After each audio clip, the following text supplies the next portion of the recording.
Well, on this edition of Michigan Magazine, we're at the Michigan Magazine Museum once again, and we have a couple of guests, Rhett Reeder and Kurt Minneke of Land Choices. Kurt, we remember you with another organization. It was the Headwaters Land Conservancy.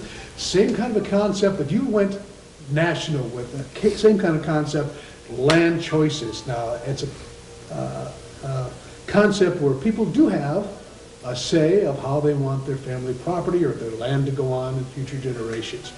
Tell us about the meaning of Land Choices. What's it all about? Sure, Barry. Well, Land Choices, like you said, is a national nonprofit organization. We offer landowners choices that preserve land. And Land Choices is working to preserve our country's most at-risk lands to connect children with nature.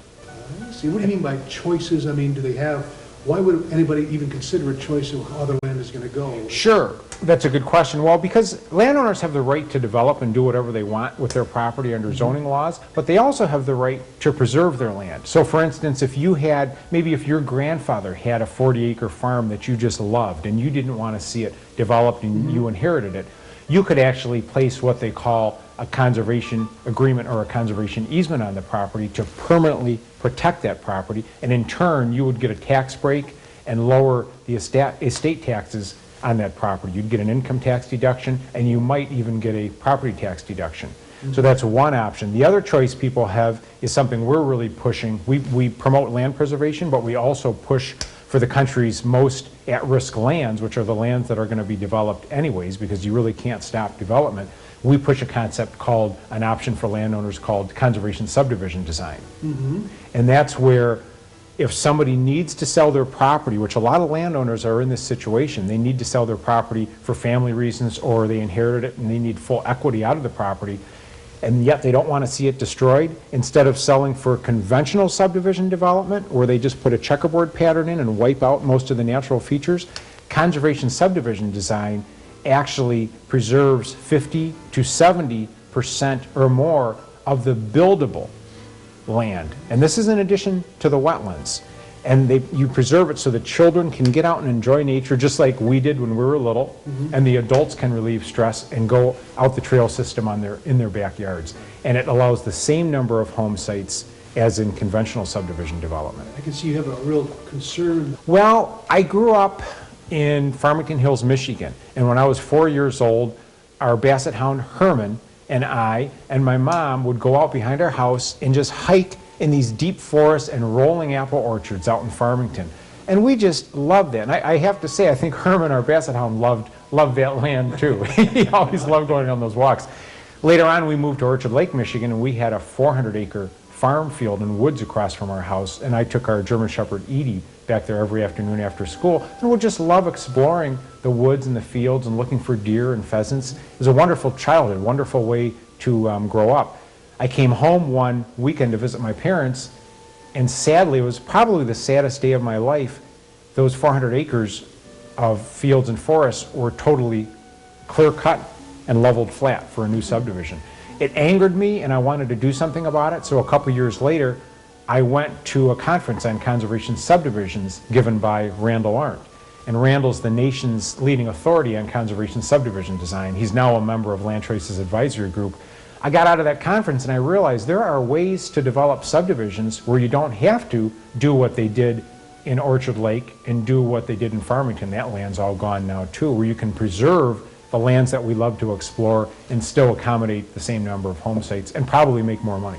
This is Rhett Reeder, and he actually also lives in Milford. He's a local realtor who is a member of Land Choices. He's been very, very generous, and he's probably one of our most passionate people. Well, the reason why I joined Land Choices, number one reason anyways, is I love the town that I grew up in. I grew up in a very small town, Milford, Michigan, and I just loved being a part of that town when I was growing up, and having all the rural areas and the fields and streams and wildlife, and it was just really easy for us to go out and play and have a good time. Well, over the last 30 years, we've had a extremely amount of developing going on. A lot of new neighborhoods, and a lot of the areas, and Kurt was talking about it earlier, that I appreciated when I was younger have been developed. And there's still a lot of property available in Milford that has not been touched. And this is like this across the board and basically in the whole country. I mean, I'm sure everybody out there can relate to what I'm talking about. And looking back at some of this property, I miss it. I wish it was still there.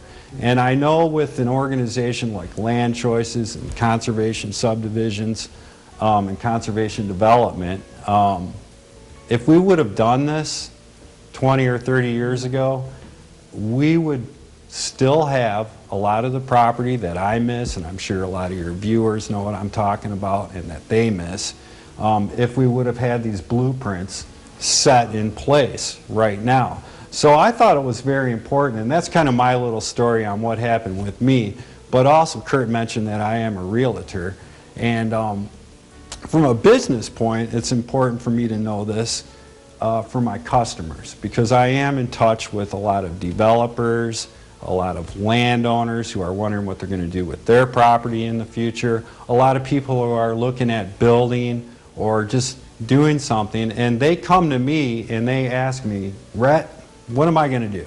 You know, what's the first step that I take to do this? And unfortunately, Land Choices and Conservation Subdivisions isn't something that's widely talked about in this market. So I thought it was vital to let them know what their options are and what their choices are.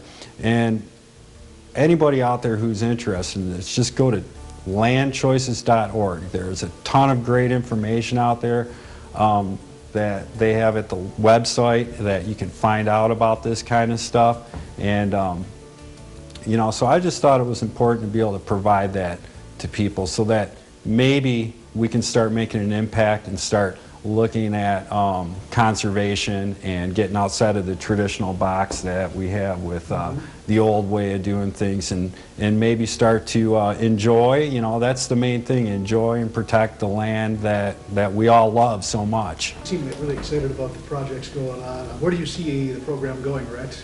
Well, right now, Kurt and I have been working very hard on a project. It's an exciting project. It's called the Fresh Air Project. And what it is it's a conservation subdivision where we're going to be able to essentially save 50 to 70% or more of the buildable property, coupled with extremely high energy efficient green homes.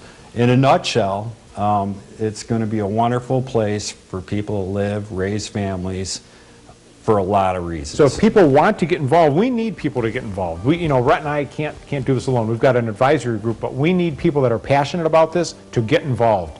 And they can go to our website at www.landchoices.org. That's all one word, landchoices.org. There's a lot of free information. They can email us if they'd like for us to mail some information. There's a contact us link on there. And basically, we've got the plans on the website that can be used in any state. If people are passionate and concerned about what's happening in their community with overdevelopment, please get involved with Land Choices, because we can make the changes that are going to be lasting to change what America is going to look like. I mean, we're talking about really, we don't have a development problem in America, we really have a design problem. We'd like to give you, we've got two of these, like to give you and Bill this book, Last Child in the Woods. Okay. The Boston Globe, you can see, calls it, this book is an absolute must-read for parents. We want you to have this. I don't know if you've got grandkids or kids, but it's a really good book to read, and it's partially what we're basing our whole concept on, is we've got to get children connected with nature. It's an effort that everybody should be involved in, and knowing their options and where to go, because we've got so much out there that is on the verge of being lost if we don't take an active step. And people do have an option, which is Exactly. that's all about. Thank you again. Thank you so much, Barry.